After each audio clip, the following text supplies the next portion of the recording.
한국당의 어떤 정치 권력의 핵심은 김무성이가 이미 장악하고 있는 거는 뭐 말씀드린 이미 뭐 천하가 아는 조금만 정치에 관심 있는 사람들 알 것이고, 예. 저는 그것이 역설적으로 또 황교안 그 대표의 어떤 개인적인 성향도 있고, 예. 또 이 자한당 내 정치 구조 세력 자체도 자신들의 어떤 떠받들어주는 이 정치 세력이 없기 때문에, 저는 황교안이 거의 뭐 김무성의 아바타라고 해도 과언이 아닐 정도로 저는 매우 유력한 인물이다. 예, 예. 그래서 그것이 황교안의 어떤 그 한계고, 더더구나 저는 황교안 씨는 절대적으로 이 정치를 해서도 안 되는 게, 저는 도덕적 측면도 본인이 어쩌면 박근혜 정부의 2인자였고 누가 자타가 공헌한 2인자였단 말이에요. 예, 예. 그런데 대통령이 탄핵됐음에도 불구하고 그게 아무런 어떤 조치도 취하지 않은, 그리고 그 지난 어떤 3년간 이 황교안의 행적을 봤을 때 저는 한 개인으로 봐서도 예. 황교안이는 정치를 해서도 안 되고 도덕적으로 매우 저는 비난을 받아 마땅하다. 그리고 어떤 정치 역량 리더십 측면에서도 황교안 씨가 지난 어떤 그 문재인 정권이 어떤 그 정치를 한 데 있어서 속수무책으로 아무런 대응도 못했다. 이것은 무능의 극치다. 그래서 황교안은 정치할 자격이 없다는 부분이거든. 능력적 측면도 그렇고, 예. 도덕적 측면도 그렇고, 더더구나 그가 보여준 최근에 종로의 최종적 출마 결정을 했지만 그 과정에 보여준 정말 우유부단함과 전혀 어떤 소신 없는, 그 나라는 이렇게 망해가는데도 그런 무소신한, 결국은 황교안 때문에 저는 대한민국이 이 파괴되는데 더 속도가 빨라졌다. 만약에 김무성이가 어떤 저런 그 장난치고 정치적 의무가 있더라도 제대로 된 어떤 정치 지도자고 자기가 대한민국을 살리겠다고 했었으면요. 네. 절대적 당내에서 투쟁을 하던, 막말로 자기 세력이 뭐 5명이든 3명이 되더라도 투쟁을 해가지고 장외 세력들과 저는 어떤 연합해가지고 이 대한민국을 이 구렁텅이에서 끝낼 수 있는 그런 결기를 보여야 되는데, 오히려 전혀 어떤 자기 목소리 내지 못했다. 저는 이것이 역대 어느 대표보다도 무능한, 우리가 홍준표도 많이 비판하지만 그래도 홍준표가 저 정도까지 무능하진 않았어요. 그런데 황교안은 정말 정치해서는 안 되는, 너무나 어떤 우파 국민에게 불행한 그런 시기였다. 저는 이렇게 보고요. 네. 지금 결국은 이 김무성이가 마각을 드러낸데도 불구하고 지난번에 황교안이가 개헌이 필요하다, 이 대통령제의 폐해 이런 얘기했는데, 결국은 뭐냐면은 완전히 김무성의 아바타 이상도 그 이하도 아니다. 저는 그렇게 봐요. 그래서 황교안 씨는 정말 저는 시간이 흐른 후에도 네. 도덕적, 인간적으로도 아마 비난을 결코 피해갈 수도 없고, 또 정치 지도자로서의 자격도 저는 전혀 갖추지 못했다. 결국은 대한민국 어떤 파괴에 문재인 못지않게 어리석을 정도로 저는 매우 유약하고 정말 어떤 역사의 비판을 받아 마땅하다. 저는 그렇게 봅니다.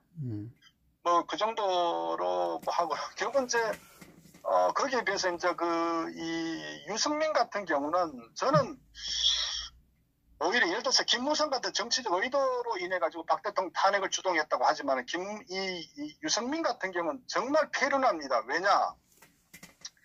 대구 동구에서 4선을 했지 않습니까? 예, 예. 그건 마지막 3선은 무공천으로 해갖고 거의 혼자서 결국은 당선됐지만, 대통령 비서실장 하면서 박 대통령의 음덕을 가지고 거의 대구는 그냥 짝대기만 꼽아도 되는 그런 혜택을 누렸단 말이에요.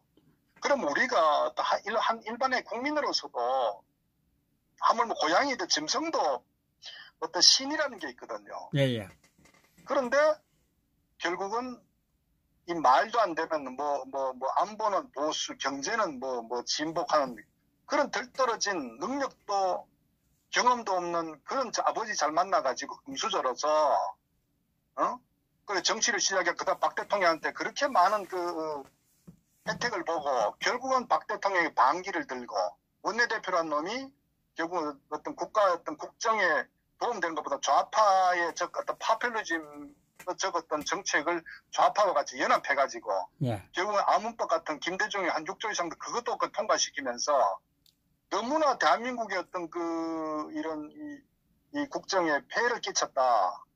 이런 인간이 결국 이제 박 대통령의 어떤 그런 노선의 반기를 든 결국 그게 어떤 김무성과 같이 연합해서 자기 똘마니들 데리고 대통령을 등에 비수를 꽂은 이건 사실은 저는 이 인간은 용서해서도 안 되고요. 옛날 같으면 그 구족을 멸할 정도로 저는 아주 파렴치범이다.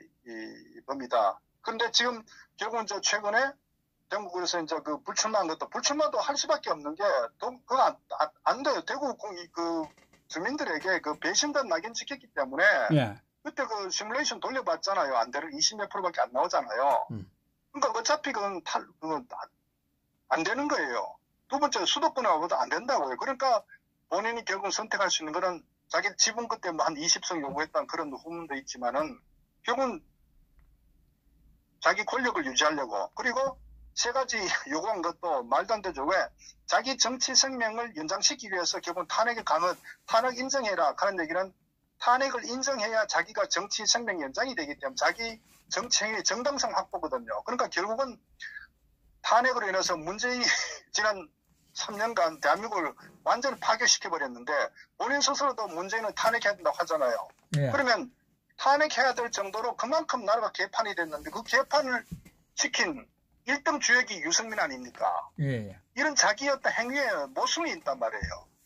이런 인간이 유승민이란 거라고요. 그런데 그 유승민과 같이 황교안이 손을 잡고 마치 신설 통합 진당이 나는데 저는 이런 참 국민들이 불행하다고 저는 봐요. 그런데 어제는 황교안이 유승민을 하루 이틀 사이에 만나서 서울 수도권 험지 출마를 요청해 보겠다 이야기를 했거든요. 당연히 그런 주하겠죠. 왜냐하면은 그럴 수밖에 없지 않겠어? 저는 당연히 저들은 전부 다 짜고 치는 어떤 그런 한 통속이라고 저는 보고 있습니다. 결국 그러면 황교안도 탄핵 세력이다 이렇게 봐야 되겠습니까? 100% 그럼요. 100%입니까? 그럼요. 지난 행적들 보면은 결과가 어떤 경우든 아마 시간이 지나면 좀 더 명확해질 겁니다. 시간이 지나면 어떤 말로 미사 요구를 하더라도 저는 참 어쨌거나 지금 어떤 이런 전국 상황이 정치가 이렇게 흘러간다는 것을 좀 국민들 좀 아셨으면 좋겠고 저들의 실체를 좀 정확히 인식하고 우리가 싸워야 될 대상이 누군지 저는 그런 부분을 좀 인식 좀 했으면 좋겠어요. 네. 예. 네, 감사합니다. 네. 예. 편안한 마음 되시기 바랍니다.